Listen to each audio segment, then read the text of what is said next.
yung suction line natin dito natin nilagay sa ilalim para yung mga langis ma-draw niya ulit pabalik kung may buga man siya na langis. So yun, medyo mainit-init na rin, oh. Tinanggal natin yung condenser na yun.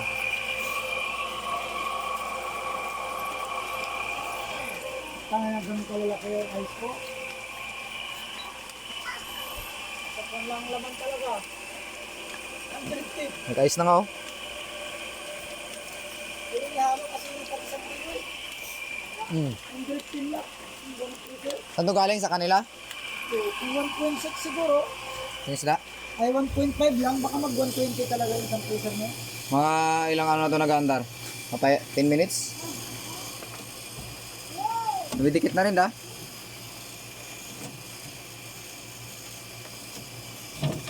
Dito, dikit na rin. Dry siya, di ba? Dry ang lamig niya. Yun ang nakadikit, hindi. Unang kinarga natin dito, R20 to. Hindi nag-click.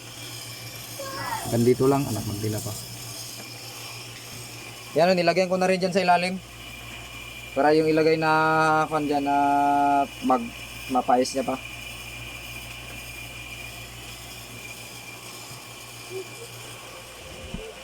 Usok na rin, ha?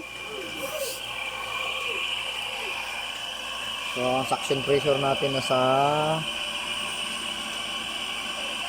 4 PSI. Ang high side natin nasa 150.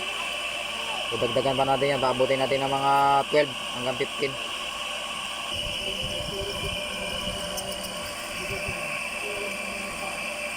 Takot ka dyan, ikati.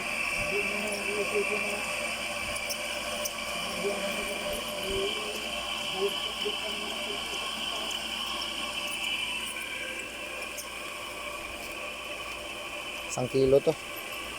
Parang kalahati na lang, ah.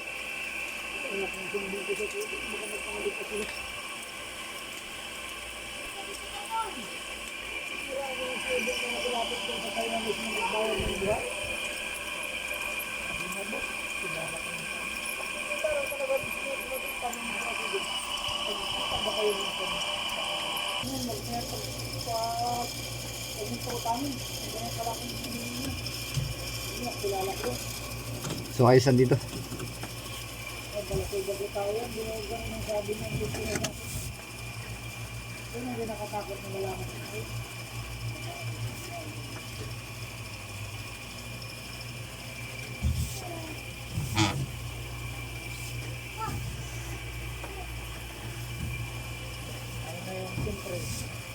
Baka naniguro na si Kato. Pag nalaman yung hindi na mga praso ako, baka na hindi na pala makain na ice. Kaya ilong din, sigurado. Kaya hindi mo lahat yung ice.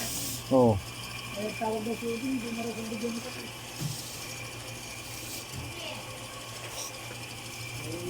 Siyempre, isipin na Kato, paano kung nakuha na niya ulit siya din yun.